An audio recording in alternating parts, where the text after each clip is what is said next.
we came to move application for the transfer of Maze Nnamdi Kanu to National Hospital for proper medication, because we discovered that the medical personnel at the DSSS are incompetent and they are not giving him proper medication and attention. So we applied, and because his condition is getting worse. He's lacking potassium in his body and they don't have any solution to it. His leg is being swollen up, because I went to see him today before coming to court. So, but incidentally, unfortunately, the prosecution, the federal government, through their lawyer, countered our motion by filing 37 paragraph affidavits opposing our application for him to be transferred to National Hospital for proper medication. So the judge said today is the last day of his sitting as a vacation court, because the vacation is going to end today. That is going to send the file, the motion, to CJ for the CJ to reassign it to the substantive court who has been handling the matter. Honorable Justice James Omotosho. So all our efforts to let the judge at least make that consequential order. In fact, most of the times you don't even need a motion, formal motion. You can do it so much, but the judge refused. And the question we are asking is that why should the federal government object the application seeking the leave of the court to the another of the court for Nnamdi Kanu to be transferred to National Hospital for adequate medication? Do they want Nnamdi Kanu to die? Is it not a living that will face trial? So this particular issue is really giving us concern. Nnamdi Kanu is somebody that is facing trial, and somebody who is facing trial under Section 30 of the Constitution is presumed innocent under the law. So it's a very frustrating situation, and we continue to pray, we continue to believe that the necessary thing should be done.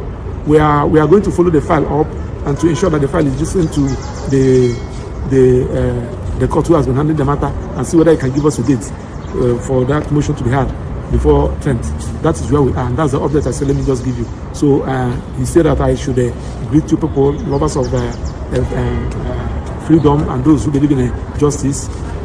So I should greet you, and I also narrated your prayers and your greetings to him. Thanks, and God bless you. Well, that was one of Nnamdi Kanu's lawyers, Maxwell Okpara, reporting live from, of course, vacation court. To me, imagine a man facing one of the most high-profile trials in Nigeria's recent history, accused of treason, leading a separatist group, and locked away for years. Now, imagine that same man is seriously ill. And I believe you all are familiar with the continuous report of Nnamdi Kanu's debilitating illness. So, he's actually pleading for medical treatment while his family swears in affidavit that his life is at stake. You would think any civilized court would say, let him see a doctor first. Trial can wait. I mean, in court, it is said, stand trial. So, the suspect should be able to, have the energy, the health ground to stand his trial. But in Abuja this week, the unexpected happened. The vacation court stepped down Nnamdi Kanu's medical transfer application, leaving his health hanging in the balance. His lawyer, Maxwell Okpara, argued that the vacation court was supposed to hear urgent matters even while regular courts are on break. But instead, the judge sent the files back to the chief judge for reassignment. So my question is, why is the federal government resisting this man's access to quality medical care? What happens if Nnamdi Kanu dies in detention?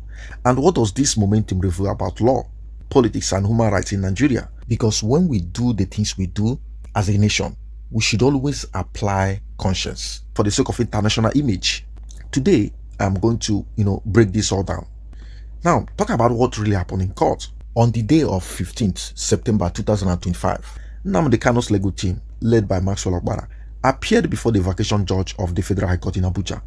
The team filed a motion seeking his transfer from DSS custody to National Hospital, saying his health condition is life-threatening. Like I said, this is not the first time. His younger brother Emmanuel Kanu also swore to a 14-paragraph affidavit describing how urgent the matter is, certain that Nnamdi Kanu suffers from, what he calls serious heart problems that could end his life if it is not treated. But instead of hearing the motion, the vacation judge stepped it down, giving an excuse of the vacation period had expired and he no longer had jurisdiction for the rulings. He then returned the file to be reassigned by the chief judge. In other words, The application was not denied, but it was not granted either. It simply went back into administrative limbo. Talking about the vacation court angle, this is actually the twist. According to Nnamdi Kanu's lawyer, Maxwell Okpara, the reason they filed during this period is because the court are on vacation. Normally, during such recesses, urgent matters are heard by a vacation court. I mean, this is a special sitting meant to handle life and death or time-sensitive cases while judges are on break. So, Maxwell Okpara is arguing that this was exactly the kind of urgent matter the vacation court exists for. Someone's health, potentially a matter of survival. Yet, instead of deciding on this application, the judge insisted that his vacation mandate had lapsed. This technicality means Nnamdi Kanu will wait even longer, even though his lawyers insist every extra day increase the risk of permanent harm. Now, some people would ask, why is this so significant? Let's pause and think. Why does a country's judiciary exist in the first place? One key reason is to guarantee rights, especially when life or liberty is threatened. Medical care in detention is not a luxury. It is a right under both Nigeria and international laws. And like I said, in court of law, they say stand trial, not sit down trial or lie down trial. So the decision to step down the motion raises big questions. I mean, is procedure being weaponized against justice? Shouldn't urgency override bureaucracy when a detainee's life is at risk? And mind you, we're talking about a suspect. Till today, Nnamdi Kanu is still a suspect until convicted. And lastly, is the court even really independent here in Nigeria? Or are they just reflecting on the wills and caprices of the federal government? So these are the questions some Nigerians are asking, and they are not trivial. Now, let's analyze this legally. Right to health and fair hearing is under Nigeria's constitution and international treaties. Detainees have a right to proper medical care. If Kanu is too sick, he cannot mount a proper defense, and that undermines his right to fair trial. Court vacations exist to avoid exactly this kind of scenario, where justice is delayed because the judiciary is on holiday, but courts often differ in how strictly they interpret their vacation jurisdiction. So the possible remedy is Kanu's team could praise the chief judge of immediate reassignment. They could also seek an ex parte emergency order from a judge with ongoing jurisdiction, or maybe escalate to appellate courts, arguing that delay itself violates his rights. So these are the actions that I think the lawyers should actually take. Now, in political sphere, what are the implications? Now, zooming beyond law, remember, Kanu represents a lot of things when it comes to the region he's coming from. If Kanu dies in custody, the consequences could be more explosive. And this is not me exaggerating. IPOB supporters may see it as a state-sponsored murder, sparking protests, shutdowns, and possibly violence across the southeast. And this also will lead us to a radicalization risk. A mature narrative could fuel extremism and deepen resentment toward Abuja. Talking about diplomatic fallout, remember that Kanu holds dual nationality, including UK citizenship.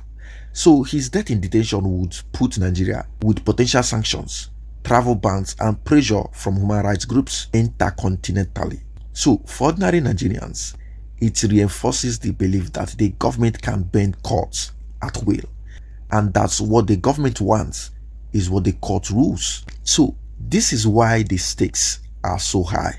If I'm close to Tinubu, if I'm close to this APC government, this is what I would have advised to be done differently. First, order immediate independent medical evaluation, ideally to at least at the National Hospital or another neutral facility. Secondly, allow consular and family access to reduce suspicion. Thirdly, communicate transparently with public about his health, because it is very, very key.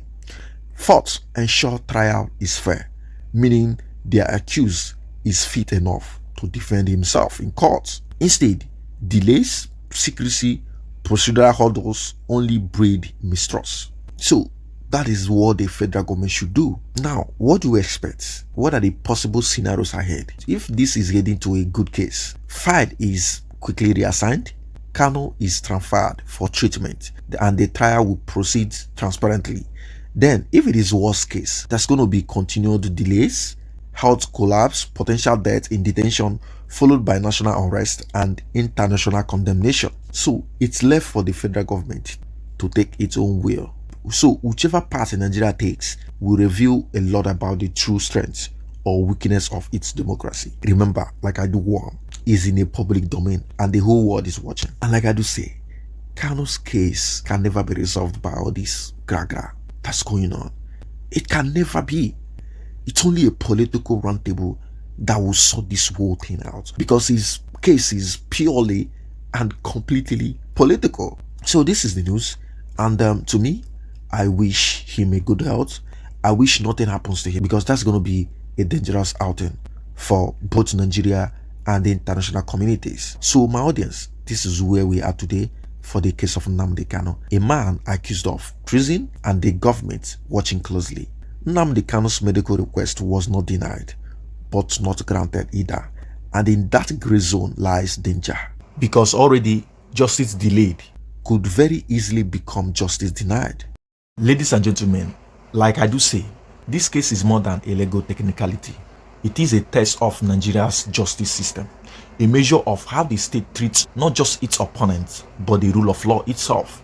Nnamdi Kanu's health crisis and the court response may shape the country's stability for years to come. We will keep tracking every angle of this story and bringing you the raw, unfiltered analysis that cuts through the noise. So therefore, if you found this breakdown insightful, smash the like button, drop your thoughts in the comments, share it widely, and subscribe to this channel for more in-depth reports and unfiltered analysis on the issue that matter most. So what do you think, my audience? Should the court have acted immediately despite the vacation technicality? Do you trust the Nigerian state to provide adequate care in DSS custody? Remember, what will be the situation of the Southeast if anything happens to Nnamdi Kanu? Drop your thoughts in the comments. Let's have a conversation, because like I do say, democracy is best ascribed by individual perspectives. This is about perspectives, bringing you clarity, the unfiltered truths, the unfiltered analysis on stories that matters. Thank you for watching.